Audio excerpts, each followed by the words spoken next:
Hey guys, and welcome back to my channel. In today's video, we're going to be doing sort of a review on Persona 3 Reload, and I want to talk about why I love this game so much and why it might be one of my favorite games of all time and probably ever, if I'm being honest. So yeah, let's just get right into it. Also, there will be spoilers in this. I'm going to be talking about plot details, so if you don't want to see that, basically what I think about the game is that it is a masterpiece, a 10 out of 10. You should definitely play it. It's available on Game Pass, including the DLC, which is coming out in September. But yeah, that's coming out then, but you can play the game starting now, and it's a pretty long game and I recommend it. But that's basically the non-spoilery section, so the rest of this video is full of spoilers, so fair warning. But anyway, let's just get right into it, shall we? So yeah, Persona 3 Reload. I just got finished with this game 2 days ago, I believe. It's about to be 2 days ago. I actually finished it on a stream. If you want to check out that stream, link will be in the description below. I played it for the last 6 hours of the game, where I was just wrapping up stuff in Tartarus, like killing the Reaper. I wanted to do that, and then, you know, do the end game stuff, which, yeah, I'm gonna be talking about full spoilers like I said. So yeah, but before we do, I just want to say that this game was really good. It made me cry many times. Here's some examples that made me cry. So the ending is a part of the reason why I cried a lot. I mean, just seeing all these characters, not even just the main characters, but the characters develop and grow and care about you, and then when they're sad, when they think you're gone, like, it's just so sad. But I loved how the game made me feel emotional for the NPC, you know, background characters. You know, the characters you talk to in the overworld, they always have new dialogue to share, like almost like every few days or something. And I love seeing the development of characters, like the guy that was like trying to keep his job secret from his family, the guy and the girl thing where the girl was stalking this guy, and then like eventually she stopped stalking him, but then he started stalking her, and then eventually he got the courage to ask her out, and then that didn't work out. Like, there was just like so many different characters, like not even just within the main cast. Obviously the main cast was, oh my god, their development was insane, but even the side NPC characters had development, and that was really cool. I don't think I've really seen that in a game unless it's like a side quest or something, and that's really crazy. Like, even Xenoblade does this a little bit, but it's usually through side quests where they develop. There was no quest involved with any of these NPCs, and you just saw them develop throughout the game, and that was really cool. But obviously, the star of the show was these characters, and I love basically every single character. I don't have a particular favorite. I think my favorite characters are the girl characters, and I'll get into that a little bit later. But I love everyone else too. Like, I love Ken. I love his relationship with his mother and how he's trying to honor her legacy. You know, Shinji, oh my god, Shinji, he died in the story, and oh, that was so sad. And Junpei was a big surprise, because I played a little bit of Persona 3 Portable, and I wasn't the biggest fan of Junpei. I thought he was fine, I guess, but I preferred Ryoji and Yosuke from Persona 4 Golden. I preferred them, but Junpei in Persona 3 Reload, like, it's like basically the same lines almost, but like probably the way the actor is playing it, like, it gave me, like, within the first few hours of Persona 3 Reload, I really liked Junpei way more than in Portable. And, you know, seeing the game, you know, actually beating it, and seeing Junpei's story with, like, Chidori, you know, and his self-confidence issues, like, it was so relatable, and I really like Junpei now. And yeah, Akihiko was amazing. Like, oh my god, like, there's no complaints on the characters. But what I was really surprised by was kind of the there's like important side characters. Now what I mean by that is social links, a big part of Persona, the series, where you can spend time with not just some party members, but also you could spend time with like your classmates, and you could do a social link there. And this is where I say I think I prefer the females, because oh my god, you can romance all the females if you want.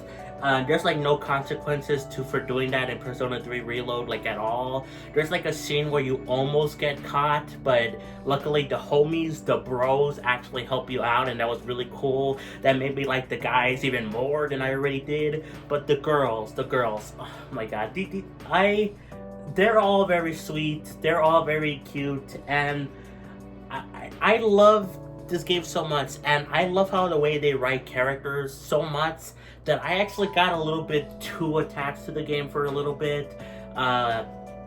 Because I was playing this game so often, within like, I couldn't stop playing it for like more than a few hours to like relax and eat something.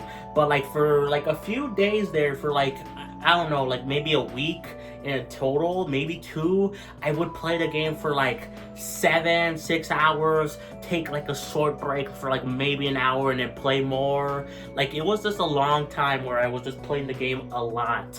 And because of that, I kind of got too attached to the game and to the characters in general. Like Yoko, Yukari, who is a main party member, but you can romance her.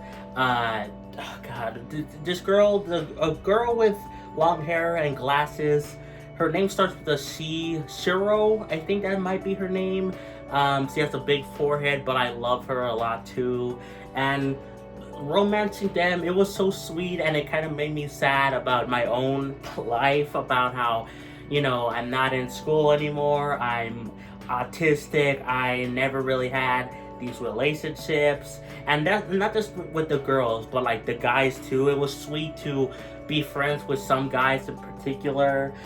Even though I didn't finish most of the social links with the guys, I did finish all of them with the girls. And but like, even though I didn't finish all the guys ones, I still felt like I had a real relationship with a lot of them, and it just made me a little bit emotional, a little bit sad. And because of that, I kind of stopped playing the game for like 2 weeks. So there was like a period where I played it a whole lot and I couldn't stop, and then there was a period of where I didn't play it at all because I just got too invested and I needed to take a little bit of a break. But I don't think that's a problem with the game, that's a problem with my mental health stuff.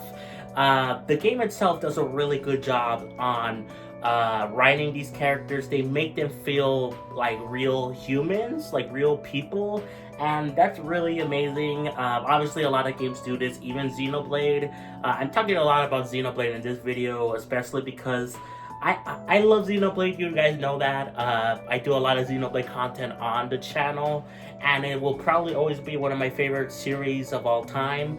But Persona, like, just this game alone is up there. It's like really close to, it's not gonna beat Xenoblade, but it's like really close because of how everything they do right. And again, this is only for this game.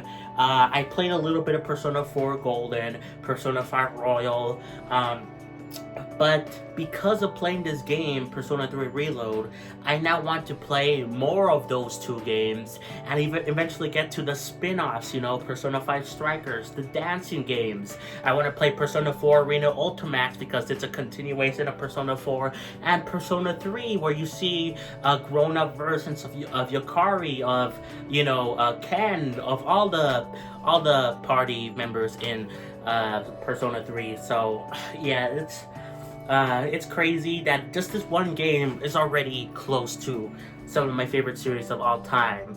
And wouldn't have been possible, without the original game being made. Of course, this is a remake, so the base game was already there. Heck, even in Persona 3 Portable, where it's a little bit stripped down, it's like a visual novel. But the base game is still there. But with this remake, the developers and Atlas, Sega, whatever, all of them, or one of them, whatever, they all did a lot of work on modernizing the game and making it look and feel modern but still faithful, and I really love that. In fact, this is the preferred way to play Persona 3, in my opinion. There's gonna be some like FES purists out there, even though you can't control your party members in that game. But like Persona 3 Reload adds a whole bunch of voice dialogue that wasn't in the other Persona 3 versions at all. And yeah, there's no female main character, which is sad, but if you just want to play as the female main character, you can just get Persona 3 Portable for like $20, which is usually on sale for like 15 or 12 or whatever. It's like cheaper if you get it on sale. The only issue I have with Persona 3 Portable, well, I have a few issues. I didn't really like from what I played of Persona 3 Portable. In fact, that was like my weakest Persona game, but Persona 3 Reload was able to change my mind in like a complete 180. I love it. It's probably my favorite Persona game, at least so far. But I do have some issues, but probably the biggest issue with that game is just the fact that it's the only Persona 3 version on Switch. Persona 3 Reload is not on Switch, and I do not understand. There's some people that say, oh, the Switch is too weak, blah blah blah. You guys know Persona 5 is running, and Persona 3 Reload is good looking, don't get me wrong, but there are some weird stuff like I eventually got used to it. I don't mind it anymore, but it is a little bit jarring when you go to the nightclub in the game and none of the characters in the nightclub, like the, you know, that are supposed to be dancing, they're not moving like at all. They're just static. So yeah, that's clearly using the power of the PS5 and Xbox Series X and high-end PCs. Yeah, that one scene, that like I think this game could easily run on the Switch, but they're probably waiting for like a Switch 2 version or whatever. I know probably a lot of you guys are tired of hearing Switch 2, myself included, but it would make sense for Atlus and Sega to be holding out and then do, I don't know if they would do like an ultimate version of Persona 3 Reload with the DLC included, or it would just be separate. But yeah, it's definitely possible either way that they just want to wait to be one of the first companies on the Switch 2. But yeah, speaking of DLC, let's talk about it. There's some people that don't like that this game has DLC. Specifically, okay, first of all, there's like DLC that was included, or that was part of it day one, which was basically you get costumes from Persona 5 and Persona 4 characters, and you could use in Persona 3 Reload. And then there were like some personas. I don't care about that stuff, whatever. But this is the one where people care about a lot, is just the fact that they did announce an expansion pass, and honestly most of the waves suck. The only wave that really matters is the Answer DLC / episode, I guess. Now, lots of people are complaining about this because they think the remake sort of came with everything.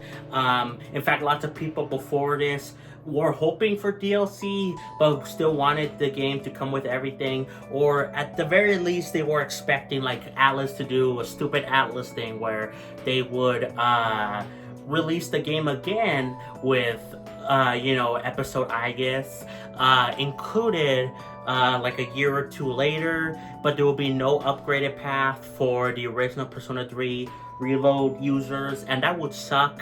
And this was proven like really close to when the DLC was announced, when Shin Megami Tensei 5 on the Switch, they revealed that game was coming over to all consoles, and it's like an upgraded version with a new story, but you can't upgrade it if you already bought the original on Switch, because that upgraded version is coming to Switch, but you can't upgrade it. So like, why the heck, Atlus, Sega? Like, I love Atlus and Sega. I think they make good games, and this is a great game, Persona 3 Reload and all the Persona games from what I played, but they have some shady, stupid practices, and I don't like that, honestly.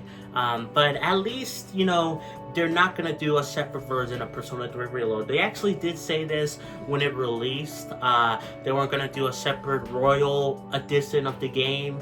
I say maybe that they would do that for the Switch 2 or whatever, but I don't know if they would do that for the other consoles, or even if they do, at least the DLC is available to get if you already have the base Persona 3 Reload, which is, I think, the most important thing. I don't care if companies, I think it's good that companies do like Game of the Year editions where they include all the DLC, or definitive editions, have every single DLC released for a game on like a single disc or cartridge, whatever, on a physical media, but you still have the option to get the original version of the game and then get the DLC down the line. I think that's a good idea.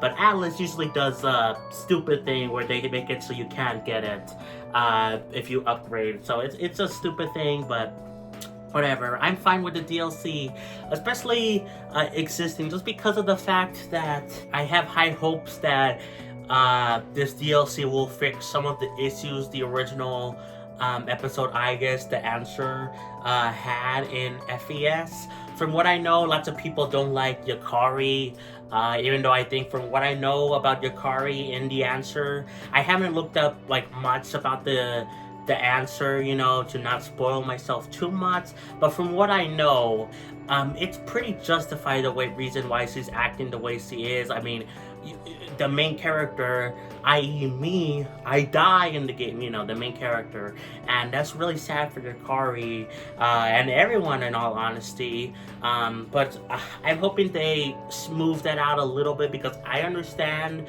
but maybe some other people didn't, and maybe they can fix that up a little bit along with other issues the original answer episode, I guess, had, which is why it's releasing later. And also, DLC, you could say, oh, why wasn't it included day one?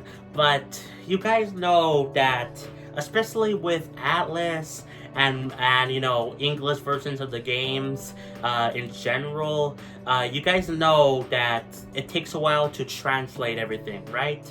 Like, it took a while for everything to get translated in Persona 3 Reload. I believe it was technically already by like a year or like a year and a half ago, besides the English release, but they wanted to get the English release ready, the voice acting, which I know some people don't care about the English dub or whatever, but I prefer it.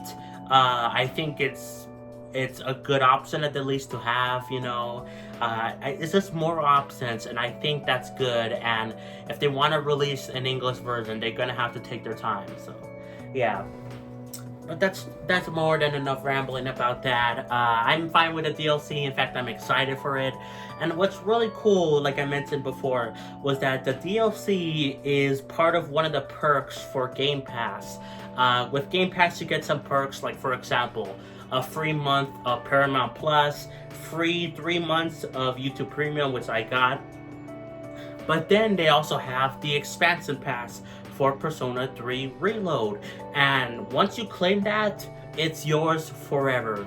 Even if the Persona 3 Reload, if the game itself goes away, which it probably will, like in sometime March or February of next year, because that's how usually Game Pass does their deals, like one year exclusivity on Game Pass, and then they either have to renew or it goes away. But whatever, even if that goes, you'll keep the DLC forever, and that's really, really cool that they have that. And not just the game itself, which is amazing to have on Game Pass. It basically gave me a reason to keep my Xbox and love more and appreciate the Xbox ecosystem and Game Pass. But like, you get to keep the DLC too. Like, this is so amazing. But yeah, before I go, I want to talk about more specifics about the game. The gameplay, like the battling system, was great. It was very easy to understand. They took a lot of stuff from Persona 5 and they implemented here, and I think it works out for the best. I love how there's different ways you could battle. Like, I was usually just mostly the elemental attacks for the longest time in the game. Eventually I started using more physical attacks, and then towards the end of the game I started using those skills that like basically help out your whole party, like, you know, raises attack power for everyone or a specific person, raises defense, creates a barrier, a magic barrier, whatever. I started using that more often, and I really liked how, even though there were some tough battles in this game, I see a lot of people complaining about, by the way, how the game is too easy. I played mostly on normal, and I had some trouble here and there, that so much so I had to turn down to easy difficulty. But anyway, but I like how, even though I had trouble with it, I still was mostly able to deal with it because there are so many different options you could choose from. Again, you could lower the difficulty if you want, or you could just keep doing a trial and error thing, and you figure out like, okay, I gotta buff everyone's defense up, and then I can use he can do a physical attack, and then Yukari can do a wind attack. I don't know, there's like different strategies you can do, and I really like that. Let's see, I love the villains. The villains were really good. The twists were also really good. I like Takaya. He was a very good, interesting villain. I understood where he was coming from in a way, and it is funny to see him as a Jesus figure or whatever. But yeah, and then like the twist with Yusuke, whatever. He's the guy that's helping you and the rest of C's defeat the Shadows, and you think he's good. And actually, for the first few hours, I thought that him and Takaya, whatever, were the same person. They look very similar, but then I realized, okay, no, maybe I was wrong about him. And I honestly really liked his jokes. I liked his stupid dad jokes. I'm sorry, I do. So when it was revealed he was a villain, I was like, no way, what the heck? So that was so sad, but like I think it worked out really well, you know. Jin was also a good villain. Sidori, she became like a hero, and it was so sad to see her die. Now, you can technically save her in the game, but by the time I realized you could save her, it was too late for me, and enough time already passed. I think I missed it by like 1 day or 2 days or something on getting flowers for Junpei to go see Sidori. That's how you save her. But in all honesty, I think even though I'm sad about Junpei losing Sidori, and I'm sad that Sidori died, I do think it fits the narrative a little bit more than having Sidori live. In my opinion, I think it makes more sense in universe for her to die, but I still feel bad about letting her die, if that makes sense. I love the school aspect, which is, you could say that about every single Persona game, but I love, like, it's just so nice to spend day by day hanging out with specific people, going to a club, you know, doing daily activities like going to an arcade, working part-time, checking out the computer at the dorm. It's just so nice, and I wish, in all honesty, I love the battling, the Tartarus explanation. That we'll get to Tartarus in a bit, but I kind of wish there was a game that was basically Persona, but only the school stuff. That would be really cool, where you have social links, you have, you know, the school everyday life, but you don't have to do like a world-ending threat. I think that would be kind of cool. Is it just me? I would just be fine with a game like that, you know? Even though the battling itself is really good, along with the exploring of Tartarus. Tartarus was really good. I wasn't the biggest fan of Tartarus in Persona 3 Portable from what I played. Again, I've only played that game for like 4 hours or something. But Tartarus was really good in Persona 3 Reload. It's still randomly generated, but like, it feels more deliberate in how it's designed, if that makes sense. It takes more cues from what I know, at least, of Persona 5's what's it called? The place, whatever, that's in Persona 5, you know, the Mementos or whatever it's called. But yeah, Tartarus was really good. I really liked it, and yeah, I think that honestly might be it for everything I want to say about Persona 3 Reload. Like, Overall, it's a fantastic game. One of my favorite games of all time and probably ever made, if I'm being honest. There's so much good about this game, and I highly recommend you guys check out the game for yourselves. It is, again, available on Game Pass, and you can, play it for, it's still gonna be there for like, I don't know, like 8 months or something. It was added at like the end of February, so what is it, April now? So you still got like 8-9 months. I don't know, but like you could do that, play through that game, and then you could also claim the DLC for free. But even if you have to pay to buy this game like on PlayStation or PC, that's fine. I think it was good to have it on Game Pass because I don't have a lot of money. But if I did have money, I would definitely buy this game, because it's just so good, and I do recommend you guys check it out and play it. If you're interested in the series, this is a good starting point for Persona as a whole. Honestly, all the Persona games are, well, not all of them, but most of them are pretty good to start with. But I think Persona 3 Reload is especially good to start with. So I recommend it. 10 out of 10 game. Yeah, I really did enjoy it, and I hope you enjoyed this video as well. So yeah, guys, I think that's gonna be it for me. If you enjoyed, be sure to like and subscribe. I would really appreciate it. Thank you for watching, and play some Xenoblade. Peace. Bye, everyone.